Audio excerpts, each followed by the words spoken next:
What's going on, everyone? Back here for another week of MLS Digest. We're coming off week 12 recently, where we went positive once again. We went 3 and 2 for plus 1.38 units, and our first 2-unit play of the show actually ended up coming through for us. So that's a really good sign. Really happy about that. Still really liking the reads, and that got us over the hump this week to end up positive. Definitely happy about being positive once again, but definitely still want to keep improving, keep doing better. But we're still climbing, so that's a good sign. And yeah, just to recap those plays, to start with the winners, we had the Red Bulls -1 against the Revolution, and they held the lead for most of the game, but it kind of got back and forth there at the end, kind of bouncing between a push and a win. And they ended up getting a late goal for us. They won 4-2. And then we had St. Louis City Moneyline, which was the 2-unit play against the Fire. And St. Louis was in control for most of that game. Fire got an early goal out of halftime, but then St. Louis took control and just dominated that game in most aspects. And then we had Rapid San Jose both to score in over 2.5, which has just been hitting at an insane clip for San Jose games. And yeah, that hit by halftime. San Jose was down 2-0 and then ended up, I think, tying it by halftime and then winning that game. So 2 back-to-back wins, huge for San Jose. And then we had to start the losers. We had Crew Moneyline against Cincinnati in that Hell is Real derby. And yeah, it just looked a little. They looked a little slow, I guess. Not as decisive. After about 10 days off from that CONCACAF Champions win. And yeah, Cincinnati, to their credit, held their ground and ended up getting a couple late goals. And yeah, but it's just how it goes sometimes in these rivalry matches. And then we had Kansas City Houston under 2.5, which Houston got a late winner there to kind of drown us. And yeah, there was that first goal kind of helped set the tone. It was a banger by Herrera right before halftime. And yeah, just a little bit unfortunate there, but we've had some bangers go our way for some overs, so can't be too upset. We still ended the positive though. And yeah, looking ahead to week 13, it's our first midweek slate of the season. All games on Wednesday, 13 games. And we're also going to get, a normal Saturday slate. So these kind of midweek slates aren't going to be every week, but they're kind of going to be mixed in and around this like summer period. And yeah, it's going to be really interesting to see how these teams deal with that extra game, whether they're going to rotate some players or not. But yeah, I'm really liking a lot of these matchups as well, though, because it's kind of a continuation of rivalry week from this past weekend. And yeah, I think there's some really interesting spots to attack, and I'm going to have 5 more plays for this week, so let's just get right into those. So with the first play of the show, I'm going with the under 3 between Cincinnati and Atlanta for a price that I think is really good with the push protection we're getting.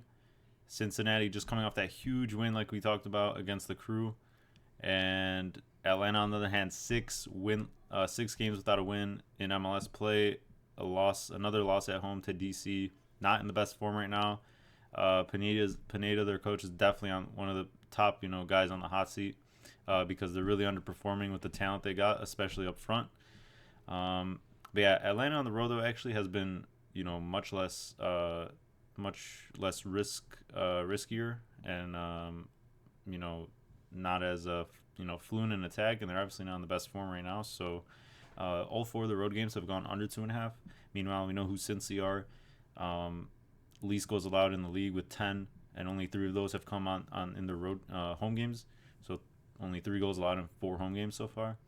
And they just, like we talked about in the power rankings video, they're very comfortable with who they are. They play these tight, close games, and Acosta is just good enough to carry them, and all credit to them, because even without the most, true or serviceable strikers, they're getting the job done, even in these huge games. But I think part of this is that they just played that game against Crew, and playing against Crew the way they had to play that, I think that drained a lot out of them here, going into this midweek game on a little less rest, even though it's it's still basically in state. I just think that's going to take a little bit more out of them, a little more juice out of them. And Atlanta, obviously on the road, has been respecting their better opponents and not having as many back and forth games. So I think for an attack that's struggling in Atlanta right now, and just in general, along with Cincy, who kind of relies on one player still, and it still has the best defense in the league, no injuries at all. They might rotate here a little bit, but their defensive guys should be fine. And Atlanta's getting Gregerson, one of their top center backs, back, who got a concussion in the Open Cup game, but he's been training with the team after missing this last weekend's game. So I think that's a huge boost here. And even though these teams have played some really back and forth matches, in the recent year and a half, I'm really liking the price here on the push protection. I think that the way these teams have played out, Cincy being at home, Atlanta on the road, just the trends here and the shift that Cincy's guys had to put in just to get that result against Crew, really, leans the scales, tips the scales over in favor of the under. And I think at worst we get a push here. The next pick here is in a Florida Derby matchup, so continuation of rivalry week between Orlando and Miami. These teams already played early on in the season. Miami killed Orlando in Miami, 5-0. But I'm going both scoring over 2.5 here. This price is still pretty playable, which is really shocking to me. I think the only reason it's still in the balance here is because of the weather report. There might be thunderstorms and a lot of rain concerns, but I think that's mostly towards the morning, early afternoon, and that should probably clear up by night. So, I don't think the pitch is going to be like completely flooded or something like that. Both these teams do have to travel back from up north more so on shorter rest. But, I don't think they're going to rotate for this derby compared to the game ahead on the weekend. I think everyone's going to be full strength here for the most part. And, yeah, this bet has hit in, I think, 4 of the last 5 games between these two teams. And, yeah, it's hit in almost every Miami game besides, the previous match between these two teams. So it's just crazy to me that this is still playable. Orlando is definitely feeling better about themselves after that big win at Union. Muriel finally got off the mark, so really good for him. Definitely been underperforming so far, but that should help his confidence. They're running the 2-striker setup now. Hopefully continue that with Muriel and Maguire. And yeah, I mean, we see how bad also Orlando's defense is, week in and week out. This, for a rivalry match like this, the stakes are even higher. Everyone's going to be up for this game. Like, the only reason I'm not making this a 2-unit play is because of the weather concerns. And if this price isn't playable for you, honestly, over 3 is not, a bad shout either, because obviously I'm seeing 3 here. Both these defenses leak. Both of their offensive numbers are pretty good. Miami obviously way better. Yeah, there's just not a lot to think about here. There's no injuries or anything like that. The only concern is the short rest and the pitch condition, but I think it'll honestly clear up ahead of the game, since it's in the evening. But yeah, that's about as simple as it gets sometimes. For the third play, I'm going with the under 2.5 for even odds between the Fire and Charlotte. Fire at home here, honestly, doesn't even give them that much of a boost. They've been absolutely abysmal. Both these teams are in the bottom third of expected goals per 90. Fire with 3 straight home games without a goal. They haven't won in their last 5. They did score against St. Louis, but they barely created, 1 expected goal. Both these teams are barely just above that mark on average. And Charlotte, on the other hand, the best defensive team by the numbers in expected goals per 90. Fire are one of the worst, but Charlotte is missing a handful of key players, almost a handful. They're missing Abada, one of their best winger, basically. Copetti's probably off and shipped to Argentina at this point. I don't think he's going to rejoin the team while these transfer talks are still going on. Vargas is on yellow cards, so he won't play. So a lot of depth is being tested here with Charlotte on the road, where they only have 1 point so far this season as well, so they're definitely not creating as much as they are at home, and the Fire just can't be trusted in general. with some guys out right now. The system still just isn't tactically working. It's literally insane that this has still been allowed to go on, and that nothing has been changed. But that's just the culture of the Fire. So yeah, I think this is a really good price. Both these teams, Fire just in general struggling for chance creation. Charlotte is really solid defensively. Should be healthy on that end. That less rest is, I think, going to help this. And yeah, the Fire definitely need a win here, but it's hard to back them. And Charlotte, on the other hand, missing too many guys to trust to turn their road woes around at the moment. So yeah, give me this under. So for the next play here, I'm going with St. Louis City, draw no bet against LAFC. St. Louis City has the luxury of being home after beating the Fire, so they're staying home during this midweek less rest period. LAFC, on the other hand, before the game against Whitecaps, they had to travel to San Jose, and then they also had an away game in the Open Cup in Las Vegas. So they've had one extra game on their hand, and they've been much more back and forth than St. Louis recently. And yeah, I like the St. Louis side. They've had a lot of draws mixed between their games, but they're still unbeaten at home. So I think the worst we can do here is a push. LAFC, obviously, we still know what they are on the road. They still have no wins on the road. They lost to San Jose even, regardless of if that wasn't actually at San Jose and it was, in the Levi Stadium and all that. Like, it just doesn't matter how good they look at home. Like, they're completely, differently lethargic on the road. And St. Louis City has a great environment. I like their style of play. I think on this less rest, being able to be at home, they're going to be a little more, have their, a little better legs here for the style of play they like to play with the pressing.